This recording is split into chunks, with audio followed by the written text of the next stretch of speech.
सो hi guys, ये है chapter 5 7th का एनसीईआरटी। तो अभी तक हमने बहुत सारे 4 चैप्टर कवर कर चुके हैं। तो हमने देखा कि किस प्रकार राज्यों का उत्थान होता है, पतन होता है, और इसी उठाव पटक के बीच कलाओं, दस्तकारियों और उत्पादक गतिविधियों को नई किस्म शहरों और गांव में फल फूल रही थी। तो होता क्या है, जैसे कि इस उपमहाद्वीप का एक जो बड़ा हिस्सा है, जो समाज है, वह ब्राह्मणों के द्वारा जो वर्ण व्यवस्था उन लोगों के द्वारा प्रतिपादित की गई थी, उसी के अनुसार चलते थे। वर्ण के नियम अनुसार से समाज विभाजित था, और जिसे ब्राह्मण लोगों द्वारा यह जो वर्ण व्यवस्था है उसको बनाया गया है। तो ये जो नियम है, इसका परिपालन बड़े बड़े राजाओं के द्वारा स्वीकार किए गए थे। और इससे क्या होता है कि ऊंच और नीच, अमीर और गरीब, इनके बीच का फासला बढ़ते जाता है। और जब दिल्ली के सुल्तान और मुगल के काल जब हमारे समाज में आते हैं, मतलब उसके टाइम पीरियड पर जो हमारा समाज वह और भी ज़्यादा जटिल हो जाता है। रीज़न है कि वो लोग अपने कुछ संस्कृति लेकर आते हैं, और हमारे जो संस्कृति है उससे घुल मिलकर जो समाज उसको जटिल बना देते हैं। यह तो हो गई एक साइड बात। अब इसी उपमहाद्वीप में कुछ ऐसे भी समूह थे जो कि ब्राह्मणों द्वारा सुझाए गए उन सामाजिक नियम और कर्मकांडों को नहीं मानते थे। और यह जो असमान वर्ग जो कि विभाजित थे, ये जो समूह के लेख थे, वो लोग, इनमें कोई असमानता नहीं थे, और अक्सर ऐसे ही समाज को जनजातीय कहा जाता है। और ये लोग क्या होते हैं कि रिलेशन से एक दूसरे के साथ जुड़े होते हैं।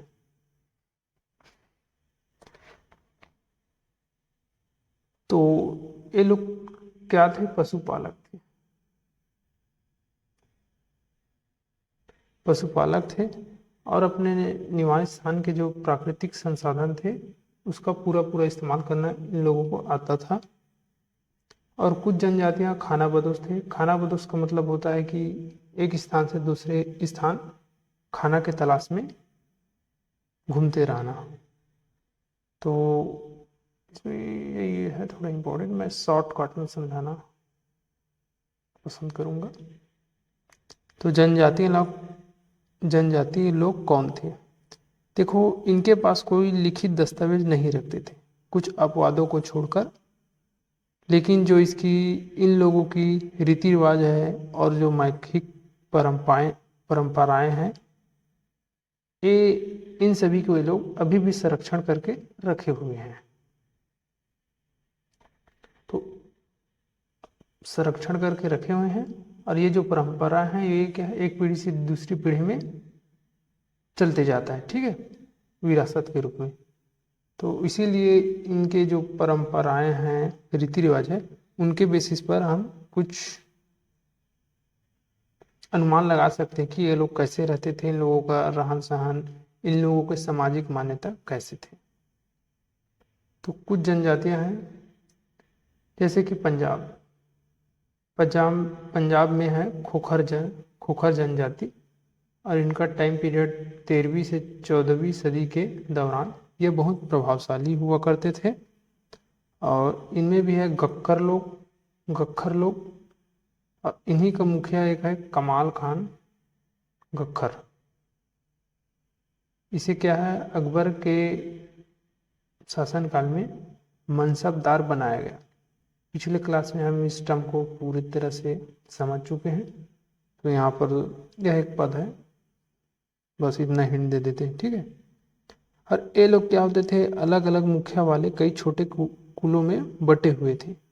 जैसे कि पश्चिम हिमालय में गड्डी या गडरियाओं की जनजाति रहती थी।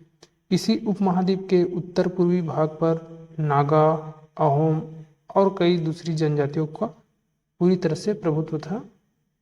आपको ये वाला मैप, जैसे कि देखो, अहोम, खासी, नागा, इनका साइड है उत्तर पूर्व, चेर, मुंडा, गोंड, खोन, भील, और यहाँ पर होगा खोखर जनजाति, गख्खर जनजाति। तो ये जो है जितने भी मैंने ब्लैक पेन से सर्कल किया हूँ वो सब थोड़ा सा इम्पोर्टेंट है।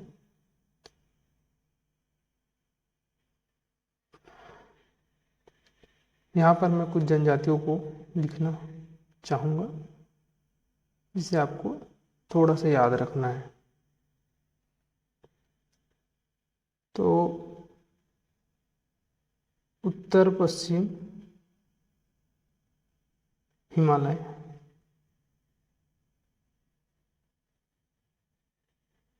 और यहाँ पर होते थे गड्डी और गडारियाँ। फिर सेकंड है सुदूर उत्तर पूर्वी। उसके बाद है बिहार प्लस झारखंड,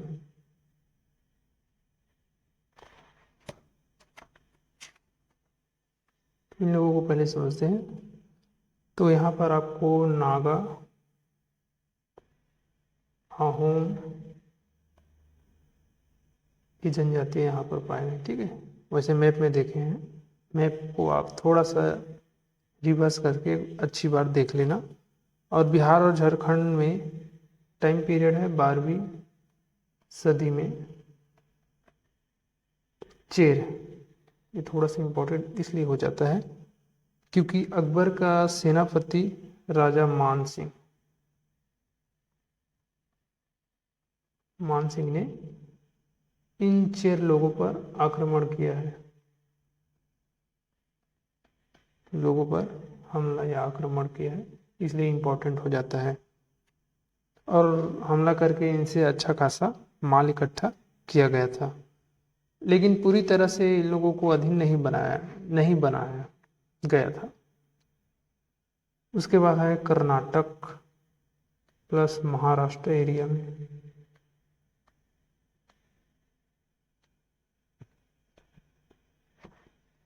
इन एरिया पर है कोली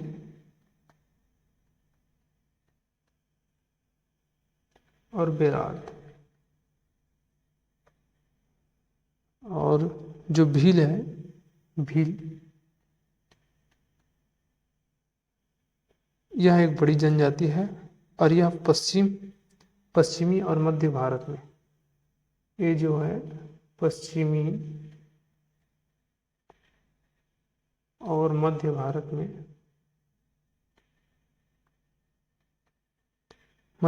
में फैली हुई है। और 16वीं सदी की अंत आते आते उनमें से कई जगह बसे हुए खेतिहार और यहाँ तक के जमींदार भी बन चुके थे।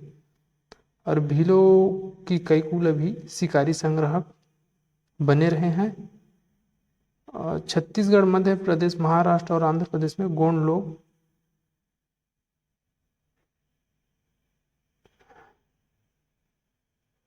छत्तीसगढ़, मध्य प्रदेश, महाराष्ट्र और आंध्र प्रदेश, यहाँ पर है गोंड लोग। ये तो बात हुई कि कौन जनजाति कहाँ पाए जाते हैं। और ये लोग खाना बदोश होते थे,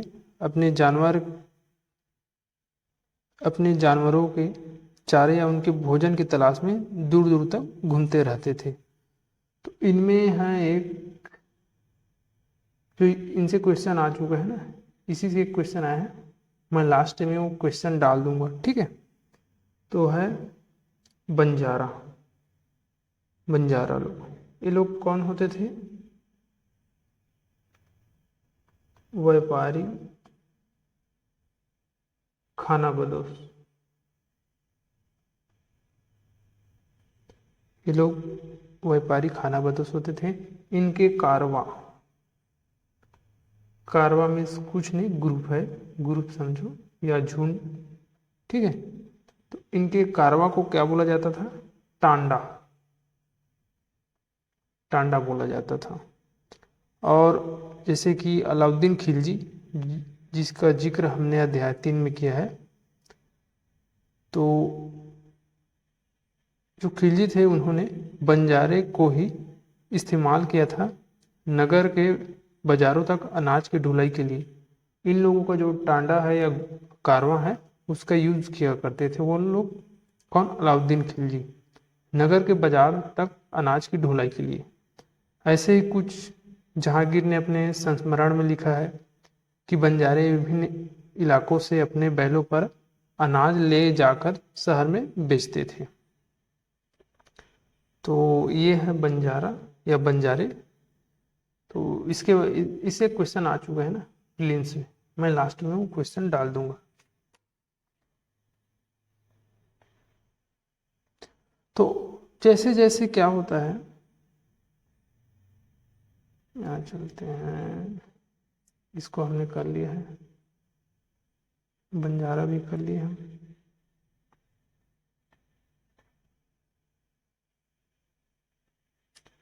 तो होता क्या है, जैसे जैसे अर्थव्यवस्था और समाज की ज़रूरतें बढ़ती गई, वैसे वैसे लोगों की आवश्यकता भी पड़ी और वर्णों के बीच में छोटी छोटी जातियां उभरने लगी है। जैसे ब्राह्मण के बीच में ही नई जातियां सामने आने लगती है और दूसरी ओर कई जनजातियां और सामाजिक समूह को जो जाति विभाजित समाज में पहले शामिल नहीं हुआ करते थे, उन लोगों को भी शामिल कर लिया गया और उन्हें जातियों का दर्जा भी दे दिया गया। अब क्या होता है, वर्णों की बजाय जाति समाज की संगठन का आधार बन जाता है। तो चलते हैं कुछ, एक और बात है, शासकों के रूप में जैसे राजपूत गोत्र के उदय के उदाहरण का जनजाति लोगों ने अनुसरण किया। कहने का तात्पर्य है कि क्या हुआ, जो ब्राह्मण के समर्थन में कई जनजातियां जो कि जाति व्यवस्था का हिस्सा बनते हैं, उनमें से कई को जो राजपूत गोत्र है, मतलब उसका उस टाइटल को इन जनजातियों लोगों को भी दे दिया गया। ब्राह्मण लोगों ने, जो जनजातियां होते थे ना, उनमें से कुछ जो इम्पोर्टेंट और ताकतवर होते थे, उनको राजपूत गोत्र का टाइटल दे दिया जाता था। तो इनमें से कुछ जनजातियां हैं जिनका हम करीब से जानेंगे, जिसमें है गोंड। ये लोग स्थानांतरीय कृषि, इसे बोलते हैं झूम खेती भी बोलते हैं। इसमें क्या होता है, जमीन होगा, वहां पर पेड़ पौधे को जलाया जाएगा और फिर उसके एस या राख से उस जमीन को उपजाऊ सतह प्राप्त होगा, उनमें खेती की जाएगी और वो खेती प्राप्त करने के बाद उससे जो आउटपुट निकलेगा उनको लेकर वहां से छोड़कर किसी दूसरे जगह चले जाएंगे खेती करने के लिए।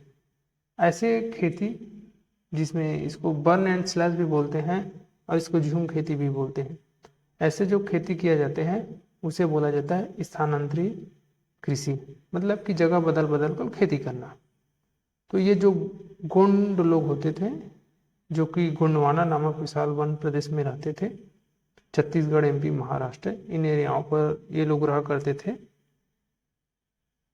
ये लोग स्थानांतरीय कृषि करते थे। ये लोग छोटे छोटे कुल में बटे हुए थे। प्रत्येक कुल का अपना एक राजा होता था, राजा या राय होता था। तो एक इम्पोर्टेंट है अकबर के शासनकाल के इतिहास। अकबरनामा में गढ़कटांगा के गोंड राज्य में 70 गांव थे, ऐसा उसमें लिखा गया है।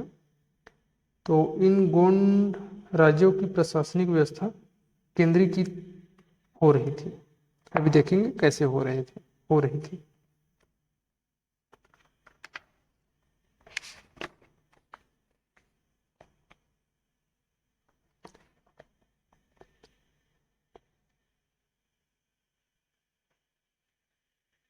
तो राज्य क्या था, गढ़ों में विभाजित था और गढ़ किसी गोंड कुल के नियंत्रण में होता था और पुनः इसे 84 गांव की इकाई में विभाजित यहाँ पर से चलते हैं।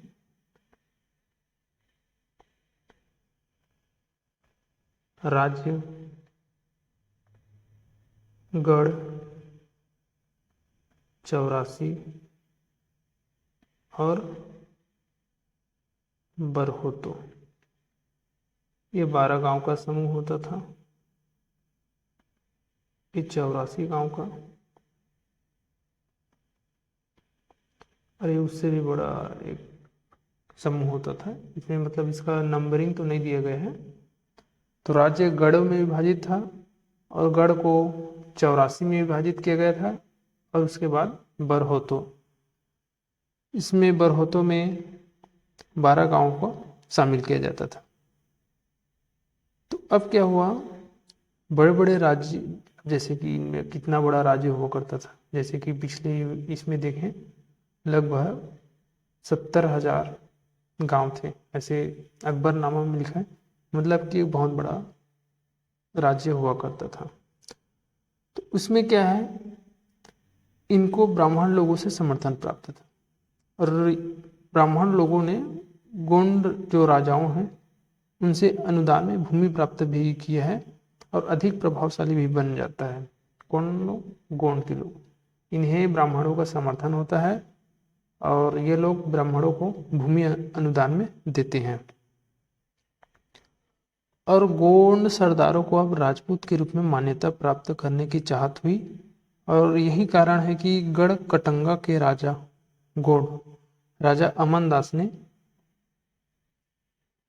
इसको यहां करते हैं, देखो राजा अमनदास, इसका बेटा है, इसका पुत्र है दलपत और इसने संग्राम शाह की उपाधि धारण की है। संग्राम शाह की उपाधि धारण की। ये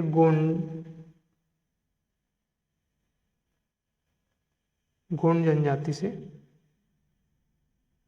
बिलोंग करते हैं और इसका जो मैरिज है, इसका जो मैरिज है वो किसके साथ हुआ है? चंदेल है, चंदेल, चंदेल वंश का राजा है, राजा सालबहन। इसकी पुत्री है रानी राजकुमारी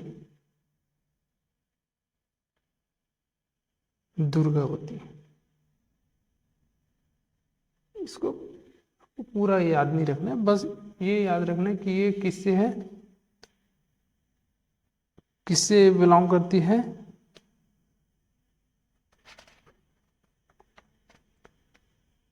तो ये गढ़ कटंगा, बस इसको इसको बस आपको याद रखना है, गढ़ कटंगा से बिलोंग करती है राजकुमारी दुर्गावती। तो इसका मृत्यु हो जाता है दलपत का और रानी दुर्गावती है क्या, योग्य होती थी, बहुत योग्य महिला शासिका थी और इसका 5 साल का पुत्र होता है। इसका नाम है, इसके पुत्र का नाम है नारायण सिंह, वीर नारायण, सॉरी सिंह नहीं है, वीर नारायण।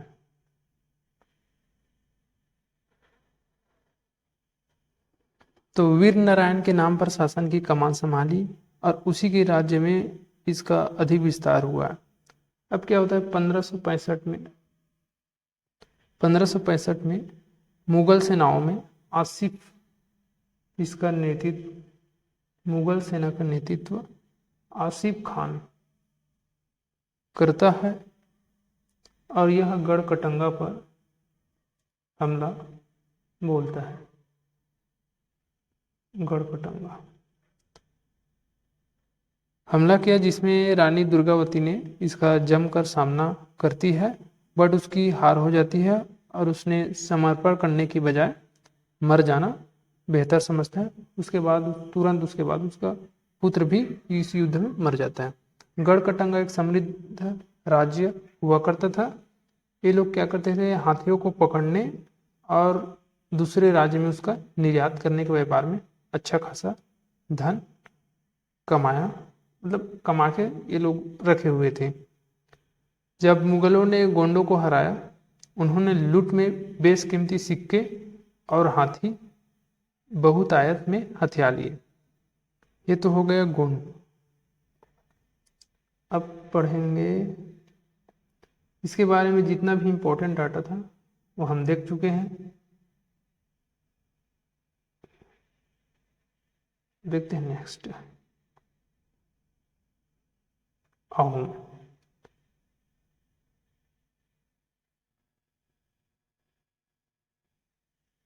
अहोम ये लोग क्या हैं, म्यांमार से संबंधित होते हैं, बट ये 13वीं सदी में ब्रह्मपुत्र घाटी में आकर बस जाते हैं।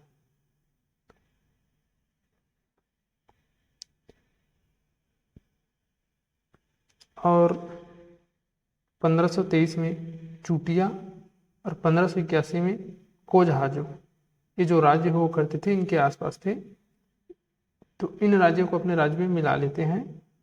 और 1660 तक आते आते उच्च स्तरीय बारूद और तोपों का निर्माण करने में सक्षम हो जाते हैं अहोम लोग। 1662 में क्या होता है, मीर जुमला के नेतृत्व में मुगलों ने अहोम राज्य पर हमला किया। ये इंपॉर्टेंट है, बस ये बात याद रखना। और बहादुरी से सम्मान करने के बावजूद अहोम लोगों की पराजय होती है और मुगलों को प्रत्यक्ष नियंत्रण ज़्यादा समय तक नहीं बन पाता है, क्योंकि ये सुदूर उत्तर पूर्व थे। यहाँ पर कुछ जनजातियाँ हैं, देखो गारो, कोच, खासी, जयंतिया, ये इंपॉर्टेंट है, गारो, खासी, जयंतिया और ये नागा। जैसे कि चुटिया यहाँ पर है, जिसको अपने साम्राज्य में अहोम लोग मिला लेते हैं। तो इसमें आपको कुछ अधिक बातें याद रखने की ज़रूरत नहीं है, बस आपको रखना है अहोम उत्तर पूर्व से संबंधित, उत्तर पूर्व इलाके में इन लोगों का राज्य हुआ करता था। और 1662 में मीर जुमला के नेतृत्व में मुगलों ने इस राज्य पर हमला किया। यह पूर्वी भारत की जनजाति है, ये इंपॉर्टेंट है, ठीक है। अब अहोम समाज कुलों में विभाजित था जिन्हें खेल कहा जाता था, ये थोड़ा सा इंपॉर्टेंट है। अहोम समाज एक अत्यंत परिष्कृत समाज था। कवियों और विद्वानों को अनुदान में जमीन दिया जाती थी। नाट्य कर्म को प्रोत्साहन दिया जाता था। एक बुरंजी नामक कृति है,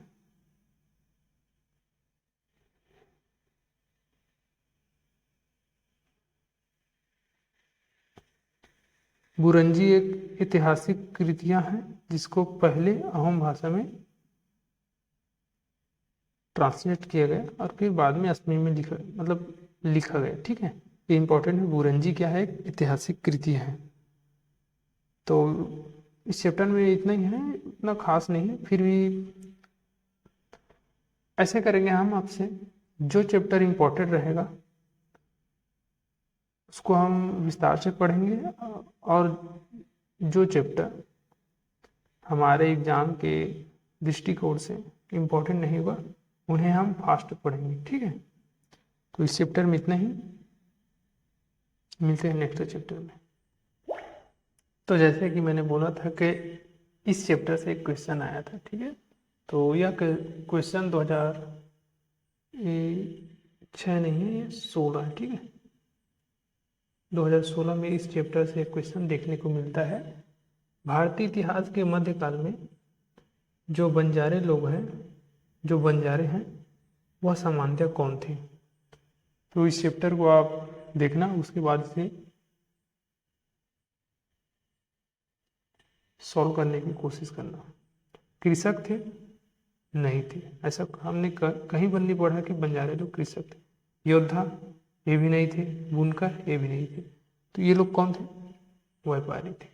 जैसे कि खिलजी, ऑलरेडी मैं बोला हूँ कि अलाउद्दीन खिलजी इन्हीं से अनाज का ढुलाई शहर से दूसरे शहर ले जाने के लिए जो ढुलाई का काम है अनाज का, वो इनसे करवाते थे। और जहांगीर ने भी इस समुदाय के बारे में अपने संस्मरण में लिखा है। ठीक है, तो यही है एनसीईआरटी का इम्पोर्टेंस।